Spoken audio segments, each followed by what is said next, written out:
चामुण्डेश्वरी देव्यै नमः। अम्बिका अनादिनिधना हरिब्रह्मेन्द्र सेविता नारायणी नादरूपा नामरूप विवर्जिता सिंहवाहिनी त्रिशूलधारिणी महिषासुरमर्दिनी शिवे भवानी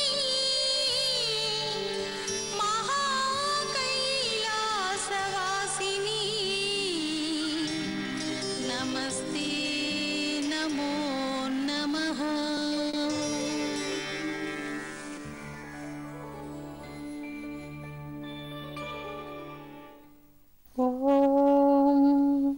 श्रीविद्यां जगतां धात्रीं सृष्टिस्थितिलयेश्वरीं नमामि ललितां नित्यां महात्रिपुरसुन्दरीं।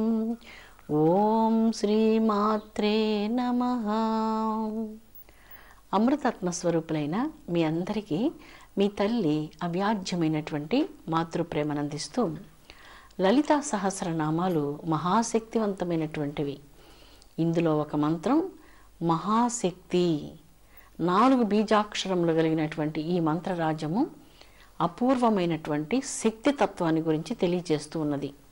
శక్తి తత్వం, శక్తి జగద్బ్రహ్మాండాలను నిర్వహించడం కావలసినటువంటి సామర్థ్యం కలిగినటువంటిది కనుక మహాశక్తి అంటూ కీర్తించబడింది. మరొక అర్థంలో మిక్కిలి బలము కలిగినటువంటిది, మిక్కిలి శక్తి కలిగినటువంటిది, మిక్కిలి శక్తి కలిగినటువంటి ఆయుధములను కలిగినటువంటిది, అనేక విషయములందు సామర్థ్యం కలిగినటువంటిది. ఇలాగా ఎన్నో రీతులుగా ఈ శక్తిని కొనియాడుతూ ఉన్నారు. ఈ శక్తి ఎంతటిది అన్నప్పుడు సముద్రాల యొక్క జలాలు ఎన్ని బిందువులు ఉన్నాయి అని లెక్కించవచ్చు. ఎడారిలో ఎన్ని ఇసుక రేణువులు ఉన్నవి అని కూడా లెక్కించవచ్చు. కానీ ఈ మహాశక్తి ఎంతటిది, ఏ విధమైనటువంటి శక్తిని కలిగినది అన్నటువంటి దానిని ఎరిగినటువంటి వారు ముక్కోటి దేవతలలోనే ఎవ్వరూ లేరు. అటువంటి శక్తి సామర్థ్యములు కలిగినటువంటిది కనుక మహాశక్తి అని కీర్తించబడుతున్నది. జగదంబ ఒక మహాగ్నిగుండం వంటిది. ఆ మహాగ్నిగుండం ప్రజ్వరిల్లుతున్నప్పుడు ఆ చుట్టుప్రక్కల వెలుగులు విరజిమ్ముతూ ఉంటుంది. అంతేకాదు శక్తిని విరజిమ్ముతూ ఉంటుంది.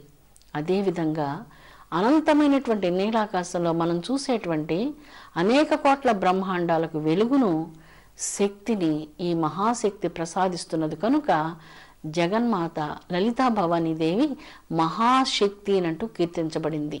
లలితా భవానీదేవిని మించిన శక్తి కలిగినటువంటి వారు ఎవ్వరూ లేరు అంటూ ఈ మహామంత్రరాజంలో వివరించబడుతూ ఉన్నది. అంత శక్తి సమన్వితురాలైనటువంటిది లలితా భవానీదేవి. సమస్త దేవీ దేవతలందరినీ తనలో నుంచి ప్రాదుర్భవింపచేసినటువంటిది, పంచభూతాల శక్తులకు శక్తులను ప్రసాదించినటువంటిది, సకల చరాచర బ్రహ్మాండాలంతటా శక్తి అయి వ్యాపించినటువంటిది, ఇచ్ఛా జ్ఞాన క్రియా శక్తులు కలిగినటువంటిది కనుకనే మహాశక్తిగా 4 బీజ మంత్రాలతో ఈ జగన్మాత ఈ మంత్రరాజ్యమునందు కీర్తించబడుతున్నప్పటికీ మంత్రం చిన్నది, శక్తి ఊహాతీతమైనటువంటిది. ఇలాంటిదని వర్ణించడానికి సాధ్యం కానటువంటిది, వాగాతీతమైనటువంటిది, మనోవాచామ గోచరమైనటువంటిది. అలాంటి మహాశక్తికి వందనము, నమస్కారము. మహారథి, ఇది కూడా 4 బీజ మంత్రాలు కలిగినటువంటి మంత్రరాజ్యము. యోగులు, జ్ఞానులు, పరమభక్తులు, ఆత్మవంతులు ఈ ప్రాపంచిక విషయాల మీద ఆసక్తిని కలిగి ఉండరు. వారి అంతరంగం నిరంతరం దేవి పాదపద్మాల మీద, అనంతమైనటువంటి బ్రహ్మాండాలకు ఆధారభూతమైన ఆ శక్తి మీద, ఆ వెలుగు మీద నిరంతరం వారి దృష్టి కేంద్రీకరించబడి ఉంటుంది. నిరంతరం బ్రహ్మజ్ఞాన సంధానం చేసేటువంటి ఆత్మవంతులు, జ్ఞానుల హృదయాలలో ప్రకాశించినటువంటి తేజోమయ స్వరూపిణి కనుక మహారథిగా ఈ జగన్మాత కీర్తించబడుతున్నది. రతీదేవి చాలా సౌందర్యవతి. రతీదేవి వంటి సౌందర్యాలు కొన్ని కోట్లు కలిసిన సాటిరానటువంటి మేటి అయిన దివ్య సౌందర్య స్వరూపిణి జగదంబిక లలితా భవానీదేవి. ఈ లలితా భవానీదేవి మణిద్వీపంలో ఉన్నటువంటి మహాకామేశ్వరుని యొక్క దివ్య హృదయంలో, మహాకామేశ్వరుడు మహాయోగ యోగేశ్వరుడు. ఈ సకల చరాచర సృష్టిలో ఏ భౌతిక పదార్థము పరమేశ్వరుని హృదయాన్ని రంజిల్ల చేయజాలదు. అలాంటి పవిత్రాతి పవిత్రమైన అంతరంగం కలిగినటువంటి ఈశ్వరుని హృదయంలో విరాజిల్లునటువంటిది కనుక జగన్మాతకు మహారథి అన్నటువంటి నామం కలిగింది. ఇది కూడా 4 బీజ మంత్రాలు కలిగినటువంటి మంత్రరాజ్యము.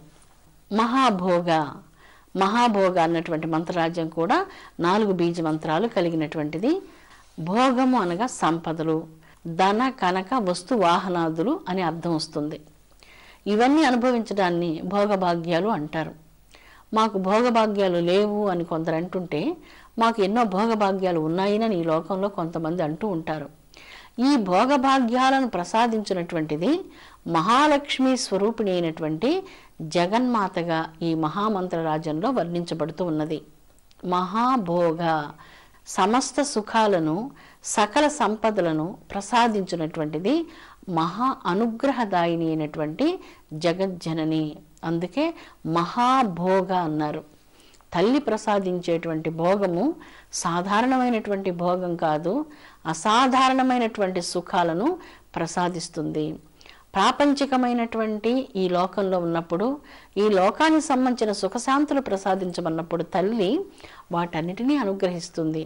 అంతేకాదు మహాభోగవంతులు ఎవరు అన్నప్పుడు నిరంతరం ఆత్మానుసంధానం చేసేటువంటి ఆత్మజ్ఞానులు మహాభోగ భాగ్యాలను అంతరంగం లోపల అనుభవిస్తూ ఉన్నారు. ధర్మం వల్ల ఏ సుఖం కలుగుతుందో ఆ మహాభోగాన్ని అనుభవిస్తుంటారు. సత్యం మాట్లాడడం వల్ల ఏ శాంతి సుఖం కలుగుతుందో ఆ మహాభోగాన్ని అంతరంగంలో అనుభవిస్తూ ఉంటారు.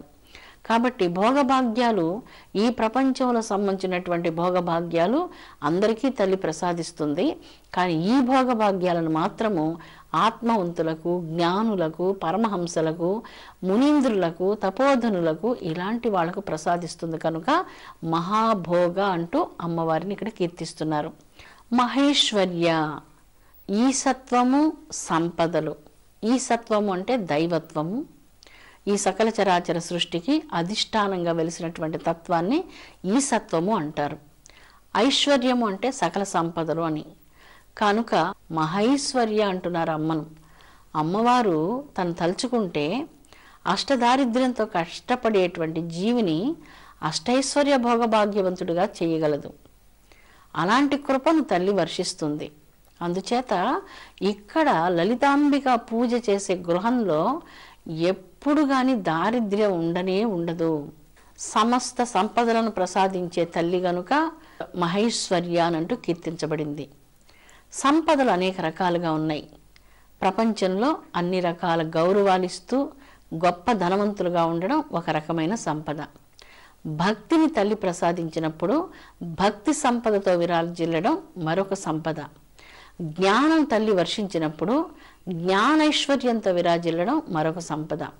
నిత్యము అంతరంగంలో ఆత్మధైర్యంతో, ఆత్మస్థైర్యంతో, సంతృప్తితో జీవించడం మరొక రకమైన సంపద. తల్లి గుణ సంపదలను కూడా భక్తులకు ప్రసాదిస్తుంది. ఐశ్వర్యాలను ప్రసాదించేటప్పుడు ఏమి ఆలోచించకుండానే సకల ఐశ్వర్యాలను ప్రసాదిస్తూ ఉన్నది. భక్తులు ఏది కోరినప్పుడు వారిని అనుగ్రహించి వారికి ఐశ్వర్యాలను ప్రసాదిస్తున్నది. కానీ ఈ జ్ఞాన సంపదను ప్రసాదించాలి అంటే తల్లి బాగా ఆలోచిస్తూ ఇవ్వాలా వద్దా అని ఆలోచిస్తున్నట్లు అనిపిస్తుంది. అంతేకాదు వైరాగ్య సంపదను ప్రసాదించాలంటే కూడా అంత గాఢమైనటువంటి వైరాగ్య సంపదను వెంటనే ఆ ప్రసాదాన్ని అనుగ్రహించడం లేదు. అంతేకాదు అన్నిటికంటే సర్వశ్రేష్టమైనటువంటి గుణ సంపద, గుణ సంపదకు మించినటువంటి సంపద మరి ఏదీ లేదు. సర్వసంపదను మనం పొందవచ్చు, ఎన్ని రకాలైనటువంటి సంపదలను ఈ ప్రపంచంలో అనుభవించవచ్చు. కానీ ఈ సంపదలన్నింటి ముందు గుణ సంపద మహోన్నతమైనటువంటి స్థానంలో వెళ్ళి కూర్చుంటుంది.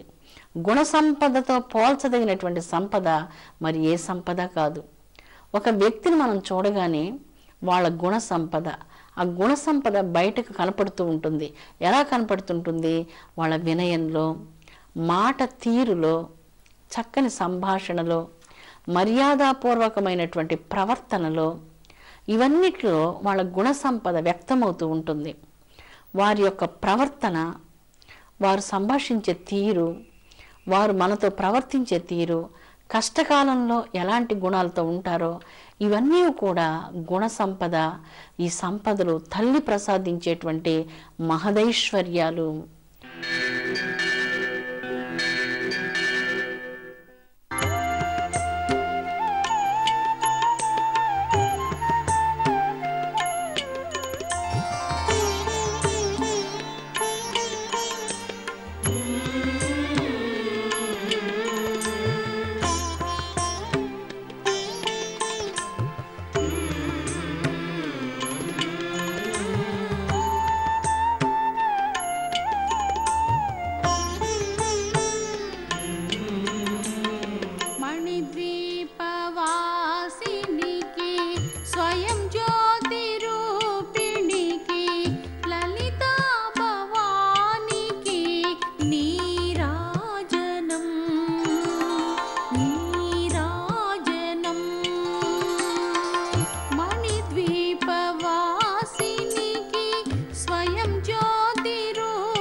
ఒక వ్యక్తి అంతరంగానికి సుగుణాలు ఇచ్చినంత శోభ ఏ భూషణాలు ఇవ్వలేవు. ఎన్ని రకాల భూషణాలు అలంకారం చేసుకున్నా, ఎంత సౌందర్యోపేతమైనటువంటి మనుషులైనప్పటికీ బాగా కోపంగా ఉన్నప్పుడు, అహంకారంతో ఉన్నప్పుడు, తొందరపాటుతనంతో, దురుసుపాటుతనంతో, దుడుకుగా ప్రవర్తిస్తున్నప్పుడు, ఎదుటి వాళ్ళని సభ్యత లేకుండా మాట్లాడుతున్నప్పుడు, వెనక కూర్చొని తిరస్కారమైనటువంటి మాటలు మాట్లాడుతున్నప్పుడు, ఎదుటి వాళ్ళ మీద మంచి భావన, గౌరవ భావన లేనప్పుడు, ఎన్ని అలంకారాలు చేసుకున్నా, వజ్రవైడూర్యాది భూషణాలు ఎన్ని ధరించినా ఆ భూషణాలు నిజంగా సౌందర్యాన్ని ఇవ్వలేవు. సుగుణాలు మనిషికి ఇచ్చిన సౌందర్యాన్ని నిజంగా ఈ భూషణాలు ఇవ్వలేవు. ఆ సుగుణాలు లేనందువల్లనే ఈ భూషణాలు మనం ధరించాల్సి వచ్చింది. నిజంగా మన దగ్గర సుగుణాలు ఉన్నప్పుడు అసలు ఈ భూషణాలన్నీ ఆ సుగుణాల ముందర వెలవెలబోతాయి. ఈ రాళ్ళు రత్నాలన్నీ కూడా జాజ్వల్యమానంగా ప్రకాశించే మీ సత్యం ముందర, మీ పవిత్ర శీలం ముందు, మీ ధర్మ తేజస్సు ముందు, జాజ్వల్యమానమైనటువంటి మీ జ్ఞానం ముందు ఎంత విలువైనటువంటి బంగారపు హారాలైనా వెలవెలబోతూ ఉంటాయి. ఎందుకంటే జాజ్వల్యమానమైనటువంటి అంతరంగ శక్తి, అంతఃశక్తి మేల్కొనింది. ఇదంతా అమ్మ అనుగ్రహించేటువంటి గొప్పదైనటువంటి మహదైశ్వర్యం. ఈ గొప్ప మహదైశ్వర్యం మాత్రం అందరికి ఇవ్వటం లేదు. సర్వసాధారణమైనటువంటి ఐశ్వర్యాలు, సంపదలు, కార్లు, భవనాలు ఇవన్నీ అవలీలగా ఇచ్చేస్తుంది. తీసుకొని వెళ్ళండి, హాయిగా ఉండండి అంటుంది. కానీ ఏ ఒక్క సంపద అయితే జీవితాన్ని మహోన్నత స్థితికి తీసుకుని వెళ్తుందో ఆ సంపదలు మాత్రం ఇవ్వడం లేదు. మహామాయ కదా, అందుకే ఇవ్వటం లేదు. మహాజ్ఞాన స్వరూపమైనటువంటిది కదా అమ్మ యొక్క శక్తి. మహాశక్తి స్వరూపమైనటువంటి అమ్మ మహామాయా స్వరూపిణిగా మనల్ని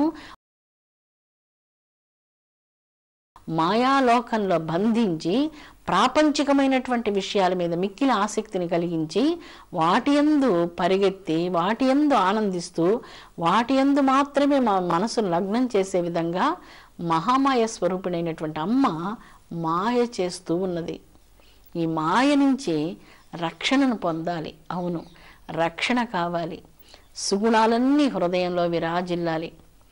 ఎన్ని కష్టాలు వచ్చినా, ఎన్ని పరీక్షలు వచ్చినా భగవంతుని మీద చెక్కు చెదరనటువంటి విశ్వాసం, అది మహోత్కృష్టమైనటువంటి సంపద.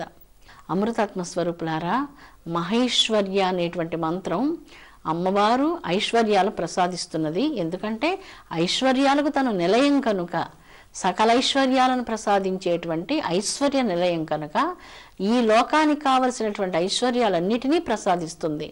కానీ తన లోకానికి వెళ్లేందుకు కావలసిన ఐశ్వర్యాలు ప్రసాదించాలి అన్నప్పుడు ఆలోచిస్తూ ఉన్నది. ఇవ్వాలా వద్దానంటూ ఆలోచిస్తున్నది. ఎందుకు అలాగ ఆలోచిస్తున్నది? ఇవ్వాలా వద్దానని అంతటి అర్హత ఉన్నదా? ఈ సహనానికి కావలసినటువంటి అర్హత ఉన్నదా? ఈ దివ్యమైనటువంటి భక్తి ప్రేమకు కావలసినటువంటి అర్హత ఉన్నదా? ఓర్పు, దైవికమైనటువంటి విశ్వాసానికి, చెక్కు చెదలనటువంటి ఆత్మబలానికి దానికి తగినటువంటి పరిపక్వత ఉన్నదా లేదా అని చూస్తూ ఈ మహదైశ్వర్యాలను మనుషులకు ప్రసాదించలేకపోతున్నది. మనం చెక్కు చెదలనటువంటి భక్తిని కలిగి ఉన్నప్పుడు అమ్మ ప్రసాదించేటువంటి వరాలు నిజమైనటువంటి మహదైశ్వర్యాలు. ఈ ప్రపంచంలో ఐశ్వర్యవంతులను చాలా మందిని మనం చూస్తాం. గుణ ఐశ్వర్యంతో ప్రకాశించేటువంటి వారిని అరుదుగానే కదా మనం చూస్తూ ఉంటాము. అలాంటి గుణవంతులుగా అందరూ విరాజిల్లాలని, అమ్మ అందరినీ అనుగ్రహించాలని ఈ లలితా సహస్రనామాలు పారాయణం చేస్తూ ప్రత్యేకంగా ఈ మంత్రం సందర్భంగా అమ్మను వేడుకుందాం. అమ్మ మహదైశ్వర్యాన్ని ప్రసాదించు. వజ్రాలు అడగడానికి వచ్చినప్పుడు గాజు పెంకులు చేతిలో పెట్టి నీకు ఎన్నో కోట్లు ఇచ్చాను, నీకు అన్నీ ఇచ్చాను కదా అని చెప్పకు. ఈ కోట్లు, ఈ కార్లు, ఈ భవనాలు ఇవి శాశ్వతం కానే కాదు. శాశ్వతమైనటువంటి వజ్రాన్ని, మోక్షం అనేటువంటి దాన్ని, శాంతి అనేటువంటి వజ్రాన్ని, జ్ఞానం అనేటువంటి చెక్కు చెదరనటువంటి వజ్రాన్ని ప్రసాదించమని మహదైశ్వర్యాన్ని కోరేటువంటి నిజభక్తులు ఆత్మ సంస్కారంతో అమ్మను వేడుకుంటూ ఉంటారు.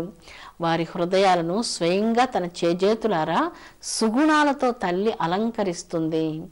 లోకాల కోట్లను పరిపాలించే కన్న తల్లి, సకల చరాచర బ్రహ్మాండ సృష్టినంతా తన చేతులార చేసేటువంటి తల్లి, సకల ప్రాణికోట్లకు తన చేతులార అన్నప్రదానం చేసేటువంటి అన్నపూర్ణ మీ హృదయాన్ని అద్భుతమైనటువంటి సుగుణాలతో, విశ్వాసంతో, భక్తితో, చెక్కు చెదరినటువంటి ఆత్మబలంతో, ధర్మంతో, సత్యంతో, న్యాయంతో, మహదైశ్వర్యమైనటువంటి శాంతితో, చెక్కు చెదరినటువంటి ఆత్మబలంతో, ఇలాంటి దివ్య గుణాలతో, పవిత్ర శీలంతో తల్లి తన బిడ్డను చేతులారా అలంకారం చేస్తుంది.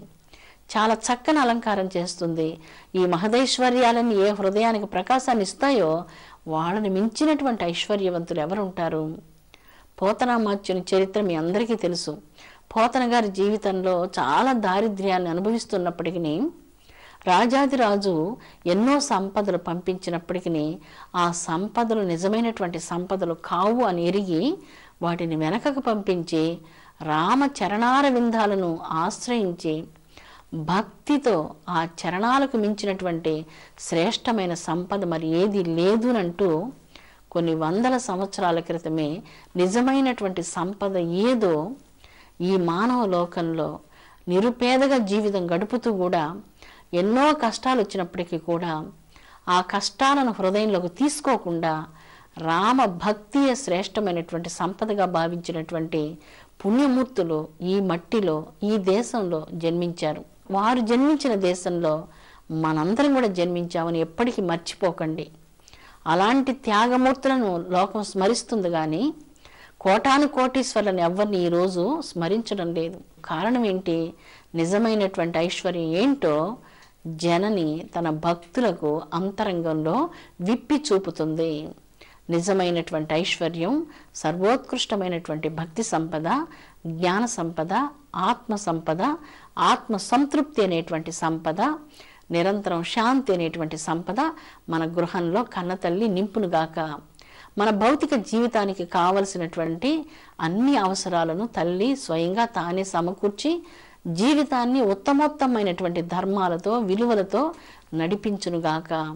శాంతివంతమైనటువంటి సమాజం కావాలని కోరుకుందాం. మహదైశ్వర్యం కలిగినటువంటి హృదయాలతో విరాజిల్లేటువంటి ధర్మమూర్తులతో సమాజం జాజ్వల్యమానంగా వెలగాలి. అలాంటి గొప్పదైనటువంటి ఐశ్వర్యాన్ని ప్రసాదించమని జగదంబ అయినటువంటి లలితాభవానీ దేవికి హృదయపూర్వకంగా భక్తితో నమస్కరిద్దాం. అమృతాత్మ స్వరూపులారా, ఏది ఐశ్వర్యమో, ఏ ఐశ్వర్యాన్ని అడిగితే మనకు శుభం కలుగుతుందో ఈరోజు మనం చర్చించుకున్నాం. ఏ ఐశ్వర్యం అమ్మని అడగాలి అన్నటువంటి దాన్ని మీ ఇష్టానికే వదిలేస్తున్నాను. మీకు ఏ ఐశ్వర్యం ఇష్టమో ఆ ఐశ్వర్యాన్ని తల్లిని మీరు ప్రార్థించండి. తల్లి సర్వకాల సర్వావస్థలందు మిమ్ములను కంటికి రెప్పలాగా కాపాడునుగాక. ఓం శాంతి శాంతి శాంతి.